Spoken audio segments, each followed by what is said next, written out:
Hey, it's NPR's Book of the Day. I'm Andrew Limbong.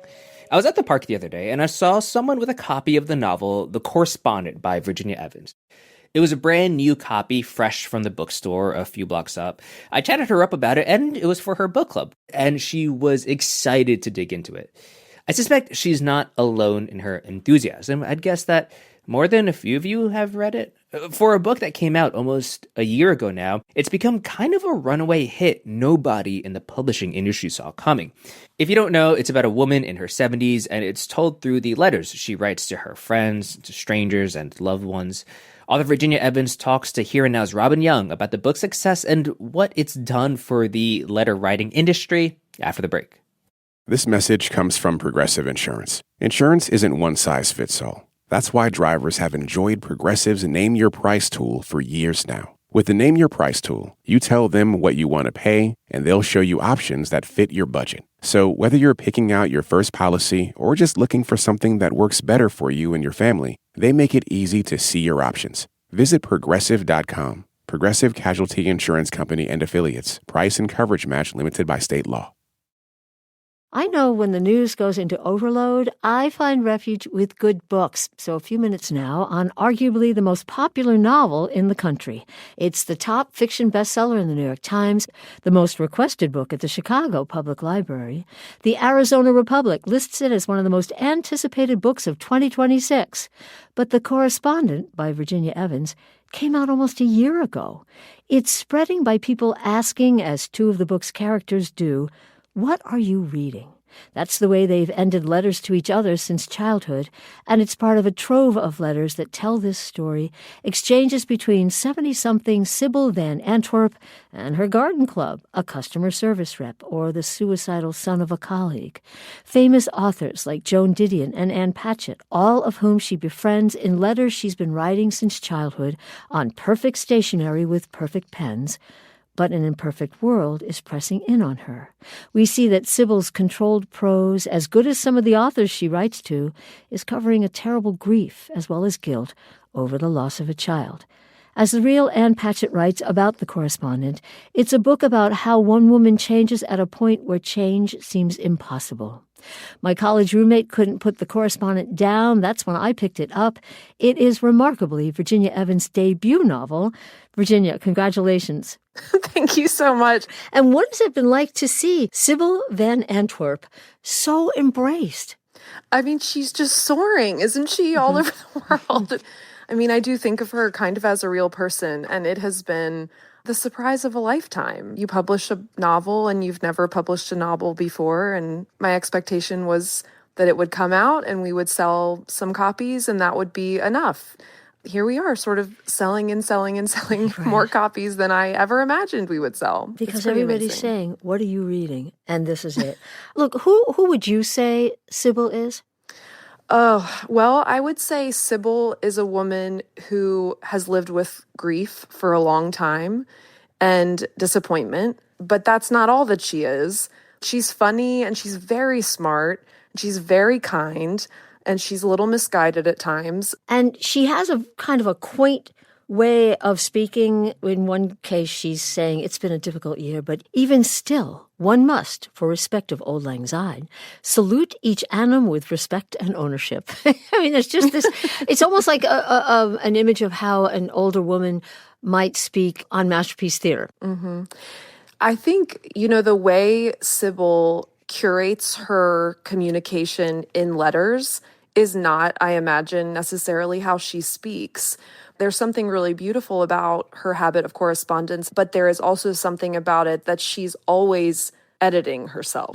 Her written self is so proper and so perfectly articulated. And I think some of that is authentic, but some of that is her being very careful to keep it all looking quite perfect on the outside. The edited self. Are people telling you they're writing more letters? Yes, it is amazing. There's some statistics that there's been more mail circulating. That is so thrilling. I mean, there's something about the vehicle of letters in the story that provides this beauty, but also kind of this alter side. But I'm a letter writer. I think there is something so beautiful and permanent and timeless about receiving a letter and keeping a letter, and it is an artifact. If somebody reads this book and sends a letter that says something meaningful that uplifts someone in their life, I mean, that feels like the best possible result from all of this.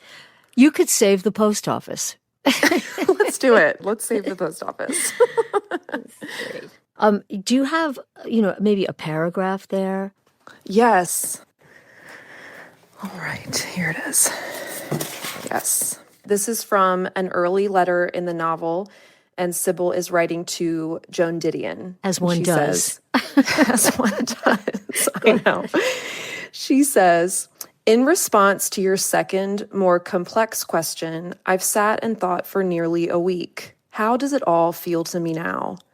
I suppose there is this one part of it, which is Gilbert never left me, and the circumstances of his death have never for one day diminished.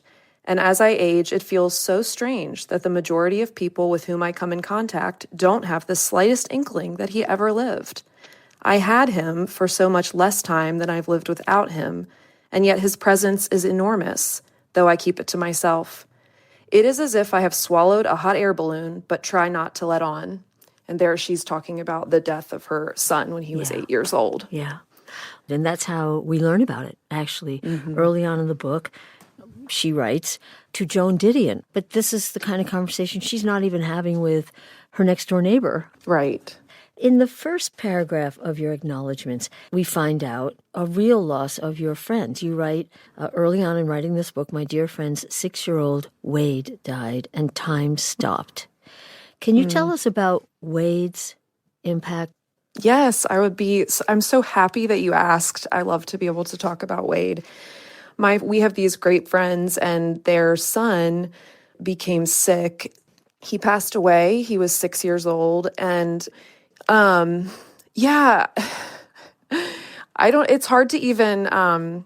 hard to articulate, but it was an act of the imagination, to take it down, having lived with that sadness for 40 years.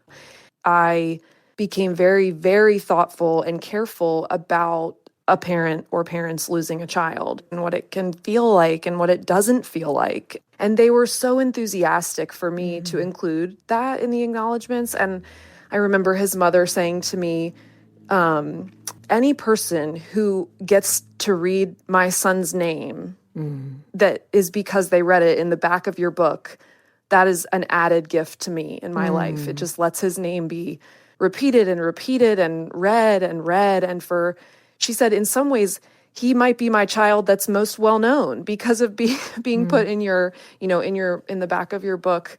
Well, and as you're saying with Sybil, people don't talk about it. She has no sense of her child having existed. So that's one incredibly powerful thread.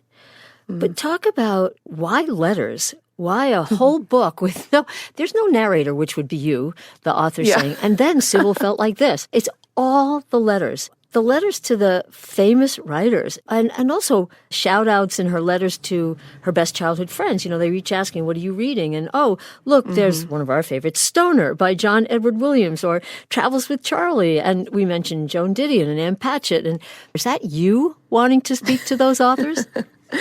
Yeah, that's a great question. I love a book in letters. I think it's such a generous vehicle for the reader because there's so much space to turn the page and take a breath and change your perspective. It really started there, and then it was kind of this question of, okay, well, what story can you tell through letters? Like, whose story could be told in this quaint, old-fashioned way? It's interesting, you mentioned Stoner by John Williams. That book really was part of the inspiration behind this book because at the beginning of Stoner, there's that one-page sort of summary of his life or his obituary sort of at the beginning, and it seems very dull. And then the whole book is the story of his life and how compelling it is, even though it seems one-dimensional. It's not. That really was part of the inspiration with this book. Pick somebody out of the world who you think that would be a boring story to tell and see, can you show how that's not a boring story? Because nobody's story is boring. And so I thought, okay, if you take a woman who's in her 70s and 80s, she's retired, she's divorced, she lives alone, keeps to herself, pretty set in her ways, and can you tell the story of her life that is interesting. As she says, mundane but miraculous, Yes. her life. Yes. And you throw so much at her in the end. She has suitors, coming out of the woodwork. She's an adoptee, and suddenly this mind-boggling idea of DNA searches. She has regrets about a case she handled in her stellar legal career, problematic relationship with her daughter. You're just pushing and pushing her. I did throw a lot at her. Now that you listed it like that, I thought, oh, poor Sybil. Yeah, but how do you know about that, by the way? Do you mind if I ask how old you are? I'm 39. I don't mind you asking. How do you know about that? I don't know. I think there's so many wonderful women in my life who I've sat around listening to. I just love to be in conversation with people older than me. I just have enjoyed listening. Having people older than me kind of show me the way, and also imagination. And I was thinking about this actually recently, how much reading fiction gives you the empathy and the perspective to understand. I was just reading Ann Patchett's Whistler. Kind of the story is a lot about people aging and reflecting and having this hindsight on choices that they made, ways they treated other people, and just the sort of wisdom that comes with age. Maybe I just have an old soul. That's probably something that I've been told through my whole life. Well, I think you got it right. So are you hearing from people that you got it right? That was my biggest fear on publishing was I hope women in their 70s and 80s don't come to find me and say, you just didn't do it right. The great majority have come to me and said, you did it right. You got it right, which heartened, that gives me more pleasure than any other feedback is that feedback. Well, so thank you. Well, and look what's happening. It's people telling people. She got it right. That is debut author Virginia Evans, her book, The Correspondent.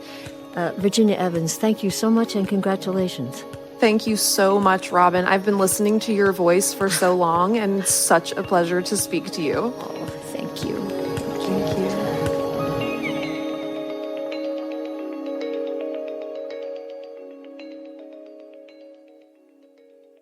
This message comes from Mint Mobile. If you're tired of spending hundreds on big wireless bills, bogus fees, and free perks, Mint Mobile is for you. Shop plans at mintmobile.com/switch. Taxes and fees extra. See Mint Mobile for details.